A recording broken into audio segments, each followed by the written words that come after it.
अभिनंदन, आभार, आदर, नमस्कार। ध्यान के इस सुंदर सफर में और स्वाध्याय की इस यात्रा में पीएमसी जयपुर आपका बहुत बहुत स्वागत करता है। अपने जीवन में हमने जितनी भी ज्ञान उपलब्ध किया है, जितना भी हमने जो कुछ भी विकास किया है, जिसे हम ज्ञान कहते हैं या अपनी ग्रोथ कहते हैं, बेसिकली हम ज्योतिषियों के पास जो जाते हैं या उनसे जानते हैं या हमें कोई भी सपोर्ट मिलता है हमारे मन की अशांति को या हमारे भीतर चल रहे इतने सारे सवालों के जवाब को हम लोग ढूंढने की कोशिश करते हैं। पर उन सब में हम यही जानते जा रहे हैं कि मन का होना अशांति है। मन अशांत अगर नहीं होता तो इसका मतलब ये नहीं कि मन अशांति नहीं है। मन को साधना आपको आ गया, क्योंकि मन ही अशांति है। बेसिकली मन में ही जो हमारे इतने विचार चलते हैं, इतने जो हमारे व्यवहार में उनका असर देखने को मिलता है, वो सब हमारे मन की ही उपज है। अशांत इंसान को अपने जीवन में शांति लाने के लिए, पीड़ा को दूर करने के लिए जितनी भी संताप, क्लेश, चिंताएं हैं, उन सब से ऊपर उठने के लिए हमको ध्यान एक बहुत सुंदर साधन है कि जिसमें हमें स्वीकारने की क्षमता आती है। और स्वीकारते हुए हम जो हमारा प्रारब्ध प्रारब्ध है उसमें किस तरीके से अपने को भी बेस्ट में रखते हुए और अपना बेस्ट देते हुए हम कैसे आगे बढ़ सकते हैं। तो चलिए उसी ध्यान के लिए हम बैठते हैं, आलती पालती मारकर सुखासन में, हाथों की उंगलियां एक दूसरे में क्लास्प करते हुए, आंखें बंद करते हुए, ध्यान नाक की टिप पर या जहां हम बिंदी लगाते हैं। चश्मा अगर पहना हुआ है तो उतार लेंगे और हर श्वास के साथ हम आगे की यात्रा में उतरते चलेंगे। सभी गुरुओं को नमन करते हुए, माता पिता परिवार के सभी सदस्यों को, सभी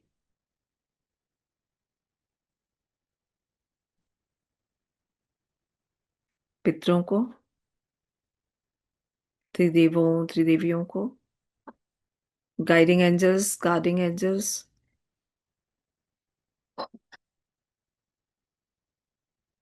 जिनकी कृपा से ये ध्यान चारों तरफ हर कोने में विश्व की फैल रहा है, उन सभी मास्टर्स को, महात्मा बुद्ध,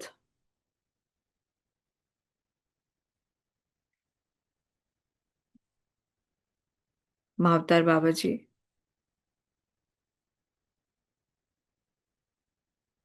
योगानंद जी, सदानंद जी, डॉक्टर सुभाष पत्री जी, सभी को दिल से धन्यवाद, आभार प्रकट करते हुए अपने इस सुंदर देह रूपी दिवाले को कृतज्ञता प्रकट करते हुए ध्यान की प्रक्रिया में इस म्यूजिक की सहायता से उतरेंगे। साक्षी मैम, म्यूजिक प्लीज। और जब तक वो म्यूजिक लगाती हैं, श्वासों की गति चालू।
ये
दुख, तकलीफें हर मनुष्य के जीवन में भरी है, ये तो हम समझ ही रहे हैं। पर अगर किसी से भी एक हो कि तुम्हारे जीवन में प्रेम का अभाव है, तो वो तो सभी के लिए लागू होता है। प्रेम तो कभी बढ़ता ही नहीं, और किसी को भी ऐसे नहीं लगता कि प्रेम जितना मिलना चाहिए था उतना मिल गया है। ये तृषा तो अनंत है। सागर भी प्रेम का मिल जाए तो भी पूरी नहीं होती। तो ये हर आदमी के साथ ये भी कहा जा सकता है कि आप तो सब लोग का भला करते हो, पर लोग आपका वापस भला नहीं करते, उत्तर में बुरा करते हैं। तो सभी तो ऐसा मानते हैं ना कि वो भला करते हैं और प्रतिकार में उन्हें बुरा मिल रहा है। कोई मिलेगा ऐसा नहीं ना, कि जो कहे कि मैं बुरा करता हूं पर मेरे साथ तो अच्छा ही होता है। तो हमारे बड़े बूढ़ों ने क्या कहा है? नेकी कर, कुएं में डाल। अच्छा ही करते जाओ, दोबारा इस बात को उठाओ ही नहीं, तभी आप अच्छे आदमी हैं। अच्छा करने से कोई अच्छा नहीं होता, अच्छा करके जो भूल जाए वो अच्छा आदमी है। तो हमारा जो मन है, अगर हम उसकी सामान्य वृत्ति को समझ लें कि दुनिया में क्या हो रहा है, इसको समझने के लिए फिर अखबार उठाने की जरूरत नहीं है। जो कुछ भी आदमी का व्यवहार है जैसा है, उसे जानते हुए जो हो रहा है उसका तो अनुमान लगाना कोई मुश्किल नहीं है। इसलिए ही लाओ से कहते हैं कि अगर मनुष्य की को थोड़ी सी भी अंतर्मन की प्रतीति हो तो संसार में क्या हो रहा है उसे पता होगा। जीवन के विस्तीर्ण नियम साफ हो जाते हैं। और हम क्यों एक एक घटना को जानना चाहते हैं? कि हमें विस्तीर्ण नियम का पता नहीं है। जिंदगी भर हम अखबार पढ़ते रहते हैं तो भी मनुष्य के स्वभाव का हमें कोई ख्याल नहीं हो पाता। मनुष्य का स्वभाव समझने योग्य है कि मनुष्य क्या करता है, ये गौण बात है। काम वासना से भरा हुआ मनुष्य क्या करेगा? क्रोध से भरा हुआ मनुष्य क्या करेगा? लोभ से भरा हुआ मनुष्य क्या करेगा? हिंसा से भरा हुआ मनुष्य क्या करेगा? तो ये अगर सूत्र हमें ध्यान में रहे तो हम सदा सदा के लिए घोषणा कर सकते हैं कि कल क्या होने वाला है, परसों क्या होगा। अब ऐसी पश्चिम में भी 300 साल पहले घोषणाएं की गई हैं, पर वो जो की गई हैं वो सारी सही भी सिद्ध हुई हैं। और उसका कारण है क्योंकि वो घोषणा युद्ध की थी। और 10 साल में तो एक महायुद्ध होता ही है। अब ये सोचिए कि अगर पानी को आप गर्म करते जाएं केतली में तो वो 100 डिग्री पर जाकर भाप बन जाएगा, मगर उसका मुंह बंद कर दिया जाए तो केतली तो फट जाएगी ना। अब ऐसे ही होता है। आदमी 10 साल में इतनी घृणा इकट्ठी कर लेता है कि युद्ध में विस्फोटक आवश्यक होता है। वो बोलते हैं ना कि लेट आउट करना जरूरी है। तो 300 वर्ष की जो घोषणा है ज्योतिष की है उसमें हर 10 वर्ष में उसने युद्ध की घोषणा की है। और किस तरह के आदमी युद्ध करते हैं? हिटलर, स्टेलिन, माओ, चंगेज, तबुर्लंग, नादिर, नेपोलियन, सिकंदर जैसे। इनका नाम तो इतिहास में है।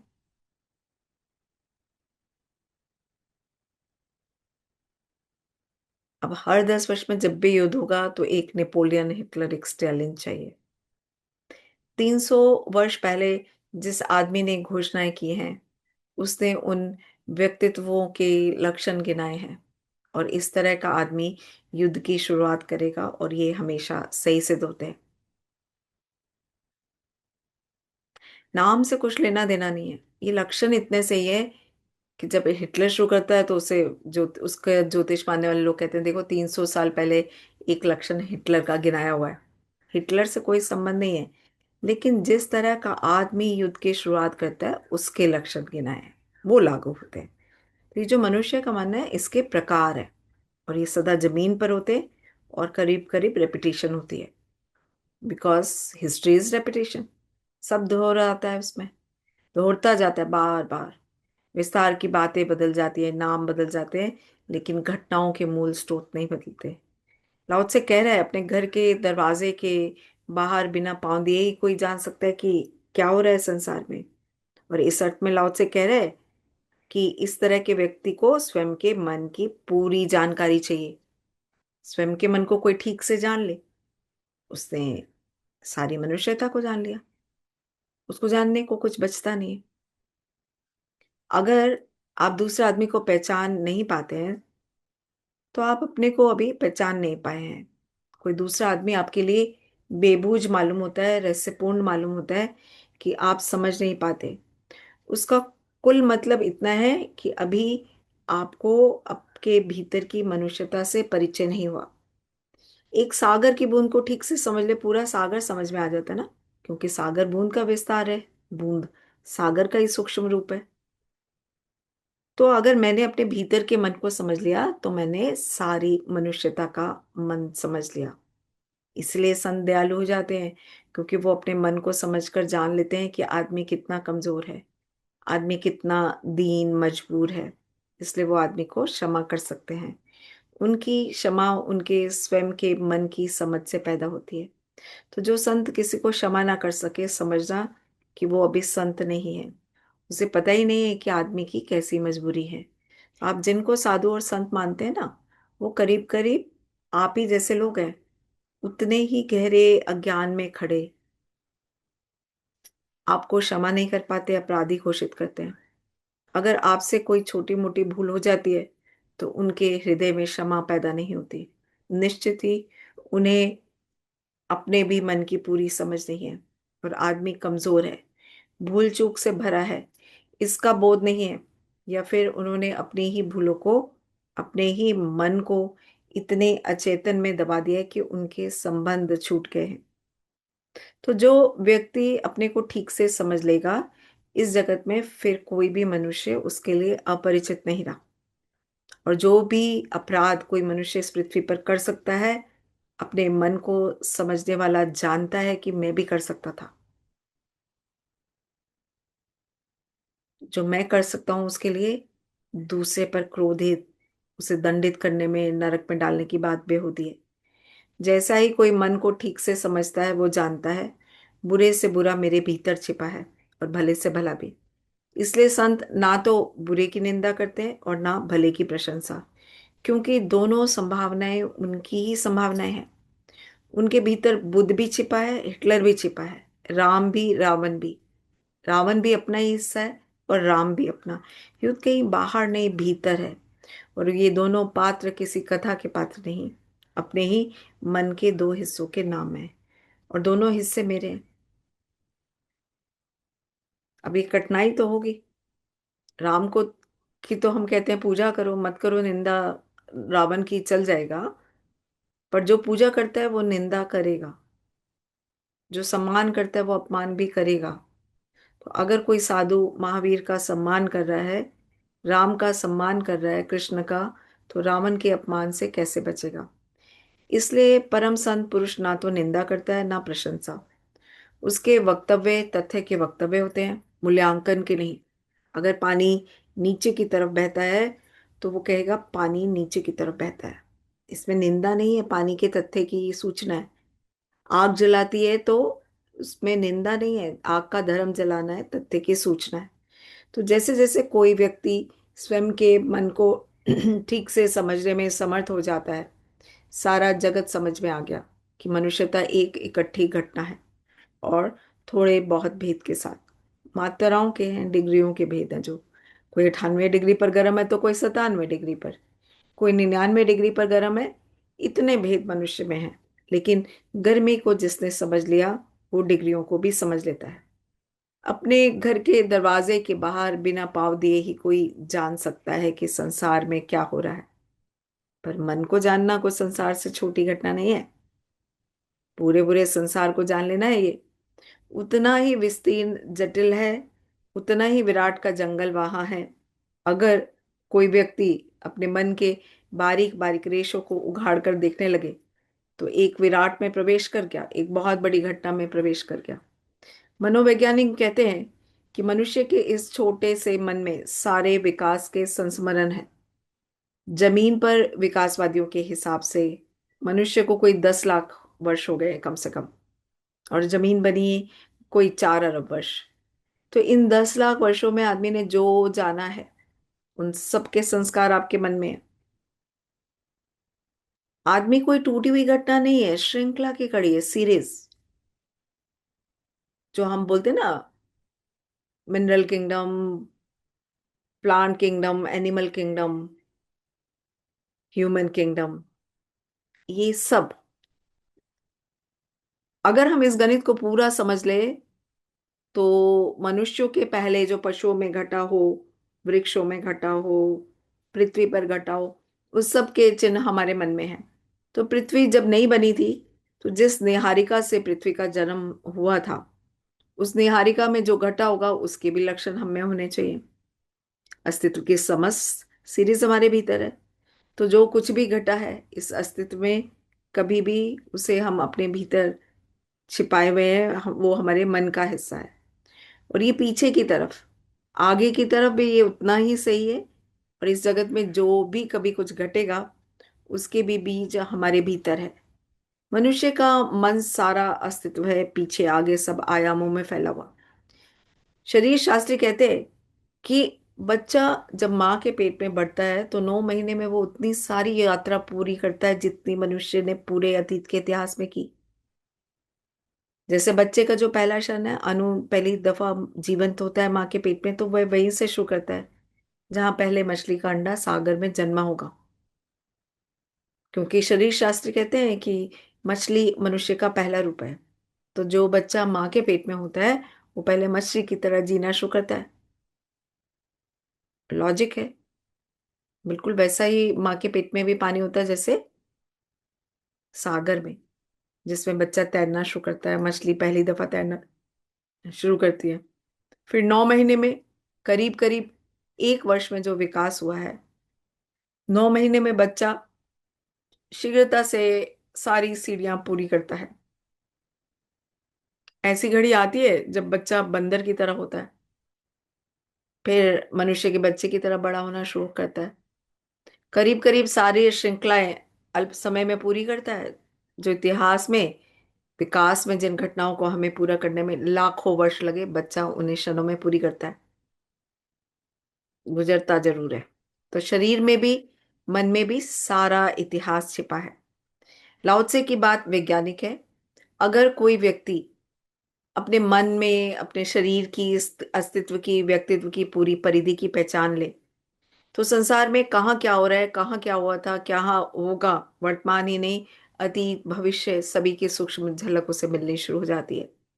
तो पश्चिम के वैज्ञानिक प्रयोगशाला में प्रयोग करके नतीजों पर पहुंचे हैं। पूरब के योगी सिर्फ अपने मन में ही डूबकर खोज कर नतीजों पर पहुंचे। समान है, फर्क ज्यादा नहीं है। तो डार्विन ने कहा आदमी पशुओं से पैदा हुआ है। ईसाइयत को बहुत विरोध हुआ। पर पूरब के योगी निरंतर कहते रहे हैं कि मनुष्य की चेतना पशुओं से विकसित होकर आ रही है। हमने निरंतर कहा है कि 84 कोटि योनियों में आदमी भटका है, तब मनुष्य हो पाया है। अगर डार्विन ने ये बात भारत में कही होती तो हमें कोई अड़चन ना होती, क्योंकि डार्विन तो एक बहुत छोटी सी बात कह रहा था, इतना ही कि एक योनि बंदर की योनि से मनुष्य आया है। और हम तो 84 करोड़ योनियां कहते रहे हैं। छोटी इल्लियां, कीड़े मकोड़े, पतंगे, सब जितने भी जीवन है इस जगत में, उन सबसे मनुष्य गुजरा है, तब मनुष्य हुआ है। विकास की जैसी धारणा हमारी है, वैसी अभी पश्चिम के विज्ञान को पाने में थोड़ा समय है, वक्त है। पर हमने प्रयोगशाला में ये प्रयोग करके नहीं जाना, मनुष्य के मन को ही समझकर जाना था। उसी में सब कुछ छिपा है, सारी यात्रा के चिन्ह।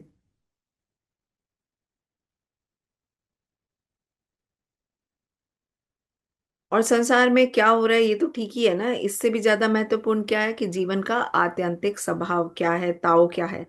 जीवन का वह स्रोत कहाँ है जहां से सारा आनंद, सारा संगीत, सारा रस पैदा होता है, जहां से जीवन निकलता है, फैलता है, अंकुरित होता है। मूल स्वभाव क्या है। लाओ से कहते हैं अपने घर की खिड़कियों को खोले बिना, उनसे बिना जाके कोई स्वर्ग के ताव को भी देख सकता है। इस पृथ्वी के स्वभाव को जानना तो दूर, स्वर्ग के स्वभाव को भी, आत्यंतिक सत्य के स्वभाव को भी, आनंद की आखिरी परत को भी जानने का उपाय स्वयं के भीतर है। तो मन, पर हम मन से तो परिचित ही नहीं हो पाते। और चेतना मन के पीछे छिपी है। चेतना से मतलब है उस तत्व का जो मन को देखता है। अब डेल गाडो ने 300-300, 600 बार एक ये एक्सपेरिमेंट किया। मनुष्य के जो माइंड में सारी स्मृतियां हैं, तो उसने किसी हिस्से को छुआ। किसी में बचपन की स्मृति है, जब 5 साल के थे बगीचे में भाग रहे थे, किसी में किसी एज की, किसी में किसी एज की। लेकिन जब उस पॉइंट को छुआ जाएगा तो आपको लगेगा बिल्कुल ये जीवित है। पूरी स्मृति वैसे ही दोहरेगी। विद्युत अलग करो, स्मृति बंद, फिर छुआओ, फिर वहीं से शुरू होगी जहां से पहले शुरू हुई थी। लेकिन धीरे धीरे अभ्यास हो जाता है, वो समझने लगते हैं कि मरीज स्मृति से अलग हो सकता है। स्मृति पर्दे पर वैसे चलती है जैसे फिल्म चलती हो, साक्षी भाव। अब उसे पता है कि विद्युत चुलाई जा रही है और एक स्मृति जग रही है। और 600-700 बार जिस मरीज को ये प्रयोग करवाया गया उसे एक बड़े अनूठे आनंद का अनुभव हुआ। और डेलगाडो ने लिखा है कि हमारी समझ के बाहर था कि ये आनंद क्यों पैदा हो रहा है। ये वही था जिसको उपनिषद साक्षी का आनंद कहते हैं, जिसको लाओ से कह रहे हैं कि अगर कोई दरवाजे से भी ना झांके, खिड़की भी ना खोले, तो भी अपने भीतर ही ताओ के राज को जान सकता है। तो ये साक्षी भाव धर्म है, हमारी नियति का, प्रकृति का आत्यंतिक केंद्र है।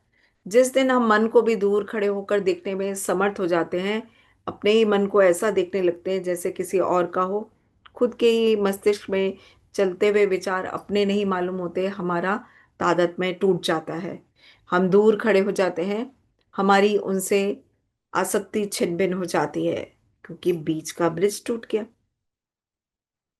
जैसे ही कोई व्यक्ति अपने मन का दृष्टा हो जाता है, स्वर्ग के ताऊ का रहस्य उसके सामने खुल जाता है।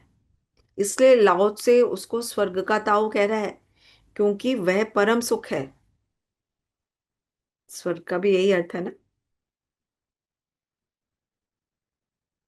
तो क्या जरूरी है? मन को समझना, केंद्र को समझना हो तो मन के साक्षी होना जरूरी है। क्योंकि मनुष्य की छोटी सी बूंद में दोनों छिपे हैं। अगर हम चेतना को समझ ले तो हमने ब्रह्म को समझ लिया, मन को समझ ले तो संसार को समझ लिया। तो परिधि पर संसार, केंद्र पर ब्रह्म, एक एक मनुष्य पूरे अस्तित्व की छोटी सी प्रतिकृति है, छोटा सा आणविक प्रतिबिंब है। तो केंद्र को समझने के लिए इसलिए मन के साक्षी होना जरूरी है, और मन को समझना हो तो मन का विश्लेषण करना जरूरी है। ये दोनों अलग है।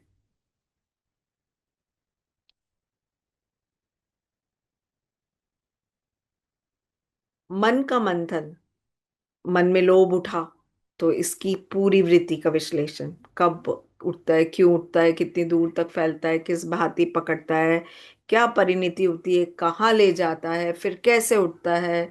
और इस लोभ के उठने वाले वृक्ष को उसके बीज से लेकर अंत फूलों तक स्पष्ट रूप से देखना, समझना, पहचानना, उसके स्वभाव को पकड़ना विश्लेषण है। और जो व्यक्ति मन का ठीक से विश्लेषण करने लगे, वो संसार को समझ गया। क्योंकि संसार में इसी मन का खेल चल रहा है, सभी के पास यही मन है, और सभी इसी मन से प्रभावित होकर चल रहे हैं, जी रहे हैं। तो थोड़ा एक्सपेरिमेंट करते हैं, अपने मन के कुछ सूत्र निकालें और नियम बनाएं, फिर देखें कि लोग भी उन्हीं नियमों के अनुसार काम कर रहे हैं या नहीं। हैरान हो जाओगे, क्योंकि हर व्यक्ति उन्हीं नियमों के अकॉर्डिंग काम कर रहा है। सपोज किसी को गाली देकर देखें, तो आपके भीतर जो जो हो रहा है उसको समझे, और अगर दूसरे के साथ भी दूसरे को देंगे तो उसके भीतर भी वही सब होगा। इसलिए तो कहा है कि जैसा आप अपने साथ व्यवहार चाहते हो वही दूसरों के साथ करो। तो महावीर ने तो अपने पूरे आचरण धर्म की व्यवस्था इसी पर रखी है, कि जानो कि जिससे तुम्हें दुख होता है दूसरे को भी उसी से होता है। पर हम तो इसी भ्रांति में जीते हैं कि कोई हमें गाली देता है तो हमें दुख होता है, और जब हम किसी को गाली देते हैं तो शायद उससे आनंदित होना चाहिए, धन्यवाद देना चाहिए, उत्सव मनाना चाहिए कि बड़ी कृपा की कि आपने गाली दी। तो जब दूसरा कोई हमें कुछ दान देता है, प्रेम देता है, बांटता है, हम प्रसन्न होते हैं, लेकिन हम दूसरे को बांटने को तैयार नहीं, छीनने की कोशिश में है। और जब कोई हमें सुखी करता है तो हम उसके सुख की कामना करते हैं। पर ये बात इंपॉर्टेंट है कि जब हम लोगों को सुखी करेंगे तो वो हमारे सुख की कामना करेंगे। और अगर हम किसी पर क्रोध करते हैं, हम ये मानते हैं कि हम तो उसके सुधार के लिए कर रहे हैं, और दूसरा हम पर करे, तो जो मैं सोचती हूँ वो उस अपने लिए वही मेरा आधार होना चाहिए सबके लिए। और तब जीवन एक दूसरे आयाम में गति करना शुरू करता है। मन का विश्लेषण नैतिकता में ले जाता है, और साक्षी का भाव धर्म में। इसलिए धर्म की शुरुआत मन के पीछे होती है, और जो मन के पीछे मन को देखने वाला छिपा है, उसकी परख, पहचान, उसके साथ हमारा संबंध जुड़ जाना हमें धार्मिक बनाता है। और धार्मिक होने से किसी के मुसलमान, ईसाई, पारसी ऐसा होने का संबंध नहीं है। धार्मिक होने का से संबंध है स्वयं के साक्षी से जुड़ जाना, कि मैं देखने वाला बन जाऊं, दृष्टा हो जाऊं, मुझ में दूर खड़े होने की क्षमता आ जाए। मैं अनासक्त भाव से अपने मन को देख सकूं। इस देखने में विश्लेषण नहीं करना है, सोच विचार नहीं करना है, सिर्फ दूर खड़े होकर देखना है। कौन? जो कुछ भी मन में होता है ना उसको देखना है। जैसे रास्ता चलता है, हम किनारे पर खड़े होकर देखते हैं, जाते ट्रैफिक को नहीं विचार करते, सोचते ना कि कौन अच्छा आदमी जा रहा है कि कौन बुरा जा रहा है। आकाश में बादल जा रहे हैं तो हम नीचे लेट कर देखते हैं, तो अच्छा बुरा नहीं करते ना, चुपचाप देखते हैं। तो इस चुपचाप देखने को ही ध्यान कहा गया है। बिना किसी निंदा स्तुति के मन के साथ कोई क्रिया नहीं करो, बैठकर मन को देखो। बिना किसी मूल्यांकन के सिर्फ मन को देखो, तो धीरे धीरे मन और आपके बीच की दूरी बढ़ने लगती है, और तब मन अलग और आप अलग हो जाते हैं। तो ये जो अलग हो जाने का बोध है, यही उस सूत्र में लेकर जाता है कि अपनी खिड़कियों के बाहर बिना झांके कोई स्वर्ग के तावों को देख सकता है। हमारा होना और उसका होना।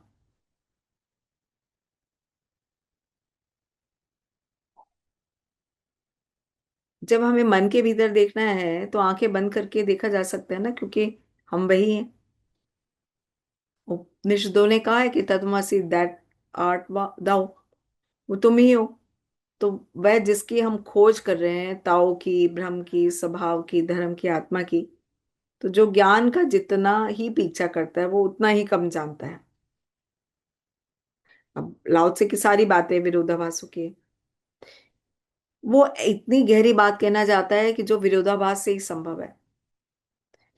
ये बात कठिन लगती है क्योंकि हम तो ज्ञान का पीछा नहीं करेंगे तो जानेंगे कैसे। लाओ से कह रहा है पंडित अज्ञानी है। अभी ये क्या बात है, इसको समझते हैं। अब इसका मतलब ये हुआ कि जो ज्ञान का पीछा करता है वो ये मानने में बैठा है कि ज्ञान भीतर नहीं है, कहीं और है। उसका पीछा करना है, क्योंकि पीछा तो हम हमेशा दूसरों का करते हैं ना, अपने का कैसे करेंगे। दूसरी बात कि ज्ञान कोई संपदा है जिसे इकट्ठा किया जा सकता है क्या? नहीं। जो संपदा मान लेता है वो इंफॉर्मेशन और जानकारी में ही उलझ जाता है, और फिर इकट्ठा कर लेता है जितनी इकट्ठी कर ले सकता है। लेकिन वो जानकारी ज्ञान नहीं बनेगी। ज्ञान तो वो है जो स्वयं के अनुभव से आता है। पीछा जानकारी का किया जा सकता है, अनुभव का पीछा करने का कोई उपाय नहीं। सिर्फ उसमें डूब जाने की जरूरत है। इसलिए लाओ त्से कहता है गुरु के पीछे जाने की भी जरूरत नहीं है। कि उसका भी मतलब यही हुआ कि आप कुछ इकट्ठा कर रहे हो। गुरु की भी जरूरत इतनी है कि वो आपको अपने में ही भेज दे। आत्मघाती काम है ये, कि गुरु अपनी हत्या कर ले, जितने जल्दी अपने गुरुपन को मिटा दे और शिष्य को उसके भीतर भेज दे। जितने जल्दी गुरु शिष्य को राजी कर ले कि तू मुझे भूल जा और अपना स्मरण कर कि मैं नहीं हूं, तू है। बाहर आंखें खोलकर मुझे मत देख, भीतर की आंखें खोल और अपने को देख। तो गुरु जितने जल्दी शिष्य को राजी कर ले, शिष्य सब खिड़कियां बंद करके भीतर डूब जाए, उतना ही समर्थ है गुरु। तो जो गुरु शिष्य को राजी करे कि तू सदा मेरे पीछे चलता रहे, तो वो गुरु नहीं है। अब अगर विज्ञान के हिसाब से इस सूत्र को देखें, तो आज से 2000 साल पहले पश्चिम में केवल एक ही विज्ञान था। कि फिर जैसे जैसे ज्ञान का पीछा हुआ तो सब ब्रांचेस बनी, फिर उनकी भी सब ब्रांचेस बनी। तो आज वैज्ञानिक कम से कम 300 शास्त्रों का अध्ययन कर रहे हैं, और ये इतना डिफिकल्ट है कि किसी एक व्यक्ति को तो वो 300 शास्त्र नहीं पता लग सकते ना, इतनी ज्यादा जानकारी है। तो समग्र का कोई चित्र नहीं उभरता। सभी विज्ञान क्या कह रहे हैं, इससे कोई संतुलित संगीत पैदा नहीं होता। सभी विज्ञानों की क्या सिंथेसिस होगी, असंभव है। क्योंकि आज कोई भी एक मनुष्य सभी विज्ञानों को जान लेने ले, मुश्किल लग रहा है ना, कि कौन इनके बीच का सूत्र खोजे। तो अब कंप्यूटर, एआई सब विकसित किए जा रहे हैं इसीलिए। अब बेबीलोनिया की एक बहुत पुरानी सभ्यता थी, जिसमें उन्होंने ऐसी मीनार बनाई जो स्वर्ग तक जाने लगी। अब उससे देवताओं को हलचल हो गई कि ऐसे तो हर कोई आ जाएगा, अच्छा बुरे का भेद रखना मुश्किल हो जाएगा। तो अब फिर उन्होंने क्या निर्णय लिया कि जब शाम को बेबीलोनिया के निवासी थक्कर सो जाए तो उनकी बेहोशी में देवता जमीन पर जाए और हर आदमी को सिर्फ ये ख्याल दे दे कि ये टावर मैं बना रहा हूँ, मेरी वजह से ये स्वर्ग पहुंच रहा है। अगले दिन से उपद्रव, टावर तो वहीं रुक गया। इतना बड़ा कि हत्याएं होगी, बेबीलोनिया की पूरी सभ्यता नष्ट हो गई। क्योंकि अहंकार जब जग जाए तो स्वर्ग तक जाने का उपाय बंद हो जाता है। सीढ़ी भी लग रखी हो तो रखी रह जाएगी, अहंकार ना हो तो बिना सीढ़ी के भी कोई स्वर्ग पहुंच सकता है। तो विज्ञान की हालत भी आज ऐसे बेबीलोनिया के टावर जैसी है।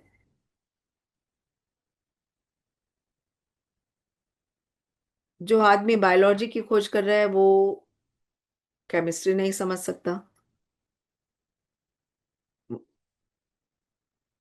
उसको वो दूसरी बात लगेगी। फिजिक्स नहीं समझ पाएगा क्योंकि मनोविज्ञान के लोग कहेंगे कि व्यर्थ की बकवास है। तो आदमी सिवाय अणु के जोड़ के कुछ भी नहीं। ना वहाँ कोई मन है ना आत्मा। उनके हिसाब से ठीक है क्योंकि वो अणु की खोज कर रहे हैं। तो बायोलॉजी की खोज करने वाला व्यर्थ की बात कहेगा इसे, क्योंकि अणु तो मृत है, मनुष्य का जो जीव कोष्ठ जीवंत है। तो वो जीव कोष्ठ ही सब कुछ है, और जीवन को मृत से समझाया नहीं जा सकता। तो बायोलॉजी और फिजिक्स एक दूसरे की भाषा नहीं समझ पाते। हर विज्ञान की अपनी भाषा है, अपना अहंकार है। 300 विज्ञान, 300 अहंकारों के दावे, 300 धर्म। ये संख्या थोड़ी इंपॉर्टेंट मालूम पड़ती है ना। हर धर्म बोलता है कि मैं ठीक हूं, बाकी सब गलत है। तो ज्ञान का शिखर उठना तो बंद, अहंकार के कारण अज्ञान का शिखर जरूर उठ रहा है कि सब एक दूसरे को गलत सिद्ध करने में लगे हैं। ज्ञान का जो जितना पीछा करता है उतना ही कम जानता है। संकीर्ण गली होती जाती है, उतनी उतना केंद्रित होता जाता है। आखिर में एक छोटा सा बिंदु हाथ लगता है, विराट खो जाता है। ब्रह्म खो जाता है, अनु हाथ लगता है। तो विराट को जानना हो तो उसका तो ज्ञान का पीछा नहीं चाहिए, आंख बंद कर लेनी चाहिए ताकि कहीं भी कोई बिंदु ना दिखाई दे। कोई दिशा में जाने की जरूरत नहीं, क्योंकि दिशा अधूरे पर ले जाएगी। सत्य तो सभी दिशाओं में फैला हुआ है, और वो 10 दिशाओं में सत्य फैला हुआ है। अगर मैं एक दिशा को चुनता हूं तो मैं गलत हो जाऊंगा, क्योंकि 9 दिशाओं को मुझे छोड़ना पड़ेगा। सत्य के 9 पहलू छूट जाएंगे और एक पहलू मेरी पकड़ में आएगा, और मुझे लगेगा कि पूरा सत्य है। तो जब कोई अधूरे सत्य का दावा कर देता है तभी अज्ञान सघन हो जाता है। तो अगर मुझे सभी दिशाओं को जानना हो तो मुझे सभी दिशाओं को छोड़कर चुपचाप अपने में डूब जाना चाहिए। भीतर की चेतना एक ऐसी जगह है जहां कोई दिशा नहीं। वो समझो 11वीं दिशा है, शून्य दिशा, शून्य।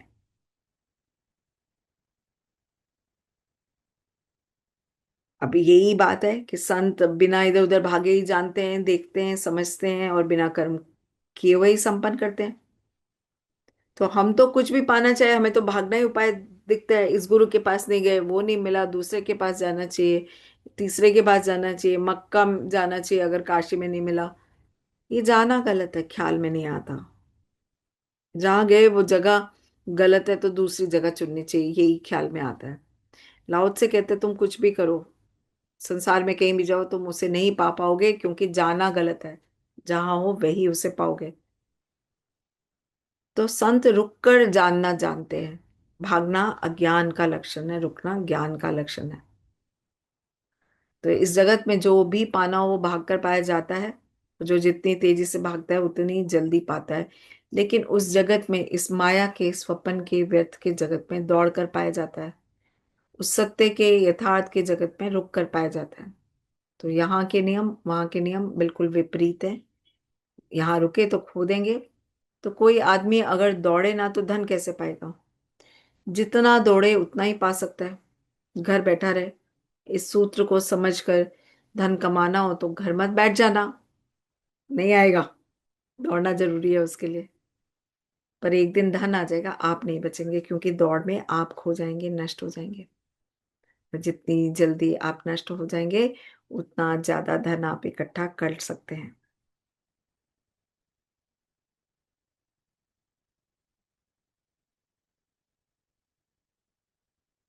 धनी जब धन को पाता है, पीछे लौट कर देखता है, तो जो निकला था खोजने वो तो है ही नहीं, वो कभी का मर चुका। तो वो जितनी जल्दी मर जाए उतनी आप कठोरता से धन इकट्ठा कर सकते हैं। अगर जिंदा रहे तो बाधा डालेगा, कभी कभी ये भी कहेगा रुको कहाँ दौड़ते हो, व्यर्थ परेशान होते हो। उसकी तो गर्दन घोंट देनी जरूरी है। वो कभी कहे ही नहीं कि भीतर कोई इशारा ही ना करे कि रुको, क्योंकि रुकना खतरनाक है। नहीं, धन पाना हो तो रुक कर नहीं मिलेगा, धर्म पाना हो तो रुक कर मिलेगा। तो जैन फकीर रिजाई ने कहा है कि रुको, और जो भी तुम पाना चाहते हो वो तुम्हारे पास है। खोजो मत, क्योंकि तुमने खोजा कि तुम भटके। तो सारे ज्ञानी एक ही बात समझा रहे हैं कि तुम ठहर जाओ। शरीर भी ठहर जाए, मन भी ठहर जाए, कोई गति ना रहे। इसलिए इतना जोर दिया कि इच्छा नहीं, वासना नहीं, ये सब दौड़ने के उपाय हैं। तो बुद्ध निरंतर भिक्षुओं से कहते हैं कि तुम पाने की बात ही छोड़ दो, क्योंकि जब तक तुम्हारे मन में कुछ पाने का रोग सवार है, तब तक रुकोगे कैसे। इसलिए बुद्ध यहाँ तक भी कहते हैं कि ना कोई परमात्मा है जिसे पाना है, क्योंकि अगर तुम्हें जरा भी ख्याल रहा कि परमात्मा है, तो तुम्हारे मन में वासना जगेगी कि परमात्मा को कैसे पाले। तो बुद्ध कहते हैं ना कोई मोक्ष है जिसे पाना है, नहीं तो तुम दौड़ोगे। ना कोई ब्रह्म है, तुम्हारे अतिरिक्त कहीं कुछ भी नहीं, और तुम यही हो, इसलिए कहीं जाने का सवाल नहीं। तो बुद्ध को समझा नहीं जा सका। लोग समझे कि नास्तिकता की बात है, ना ब्रह्म न मोक्ष, कहीं जाना नहीं, तो फिर धर्म कैसे होगा। और कुछ पाना नहीं तो लोग भ्रष्ट हो जाएंगे, संसार में भटक जाएंगे। तो बुद्ध को समझना कठिन है। बुद्ध से कोई पूछता है बाद के दिनों में आपने कैसे पाया, तो वो कहते हैं कि जब तक पाने की कोशिश की तब तक नहीं मिला।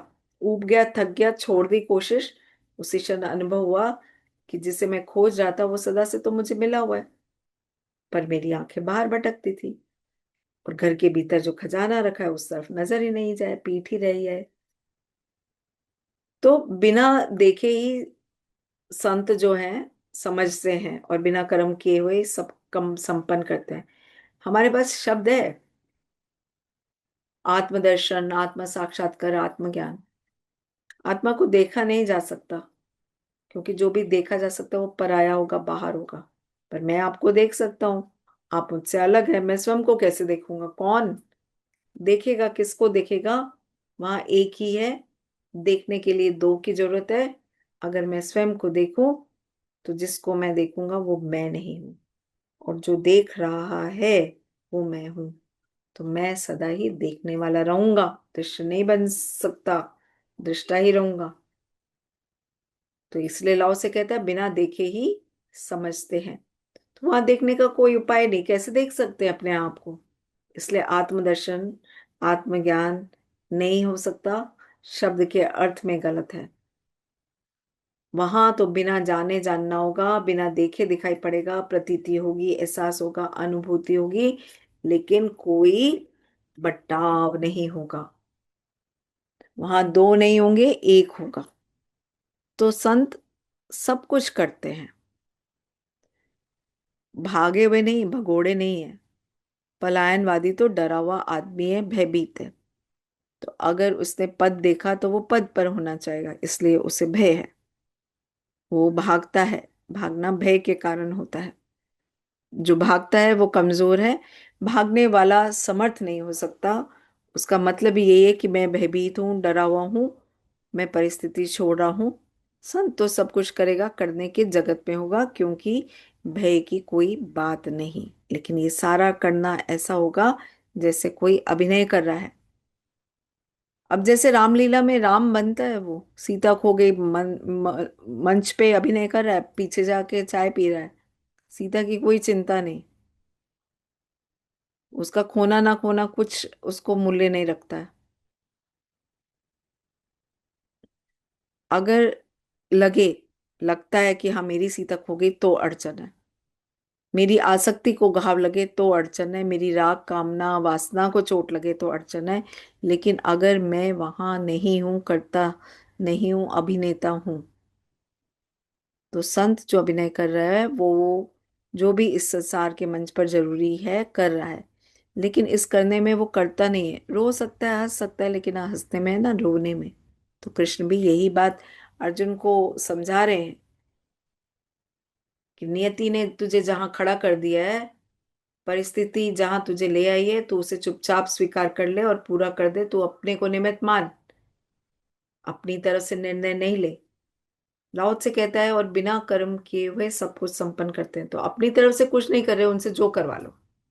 उनका अपना कोई अहंकार नहीं है, भेदभाव नहीं है। बहुत कर्म होते हैं उनसे, शायद साधारण आदमी से ज्यादा, थोड़ा समझे। अब अभिनेता रामलीला में राम का काम कर सकता है एक दिन, दूसरे दिन रावण, तीसरे दिन कुछ और, चौथे दिन कुछ और। तो हजार अभिनय करता है, सब ऊपर ऊपर है, करता नहीं कहीं जुड़ा, हमेशा पीछे बचा हुआ है वो। तो अगर आप अभिनेता है तो जीवन में विराट कर्म हो सकता है, अनंत कर्म हो सकते हैं, और फिर भी आप थकेंगे नहीं। अगर आप करता है तो एक छोटा सा कर्म थका देगा, उसमें ही जिंदगी चूक जाएगी और नष्ट हो जाएगी। तो एक बार मैं छूट जाऊं अपने अलग कर्मों से, उनका दृष्टा हो जाऊं और उनको सिर्फ स्वीकार कर लूं, एक नाटक के मंच पर खेले गए अभिनय जैसा, तो फिर कितना ही, तो फिर कितना भी हो, मुझे थकावट नहीं होगी। हर कर्म मुझे और ताजा कर जाएगा, मेरी शक्ति को नया कर जाएगा। तो ये सब मेरे लिए एक खेल होगा, क्योंकि जब आप काम करते हैं, थकते हैं, खेलते हैं, तो आप ताजे हो जाते हैं। खेल में आदमी अभिनेता हो जाता है, करता नहीं। अगर कोई आदमी दिन भर ही खेल में हो तो उसको कोई परेशानी नहीं होगी, लेकिन अगर वो उसके लिए धंधा हो, तो वो खेलने नहीं गया था, ये उसका प्रोफेशन था। फुटबॉल के खिलाड़ी हैं पेशेवर, ऐसे प्रोफेशनल होते हैं, वो काम बन गया उनके लिए। उसे पता है, एक खेल में खेलकर उसे इतने रुपए मिल जाने हैं कि उतने रुपए लेकर वो घर लौट आएगा। प्रोफेशनल थक जाएगा, पेशेवर थक जाएगा, क्योंकि खेल उसके लिए काम हो गया। तो अगर काम आपके लिए खेल हो जाए तो आपके थकने का कोई उपाय नहीं। इसलिए संत कभी थका हुआ नहीं है, उसके भीतर वो सदा ताजा है, अनंत स्रोत से जुड़ा है, अहंकार से हट गया है तो परमात्मा से जुड़ गया है, मैं की शुद्रता से हट गया है तो परम ब्रह्म की विराटता से एक हो गया है।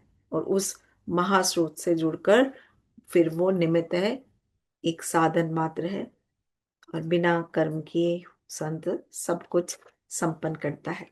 तो आज इतना ही, बहुत बहुत धन्यवाद। अगले सेशन में हम फिर और उनके सूत्रों की चर्चा करेंगे। तो थैंक यू एवरीवन।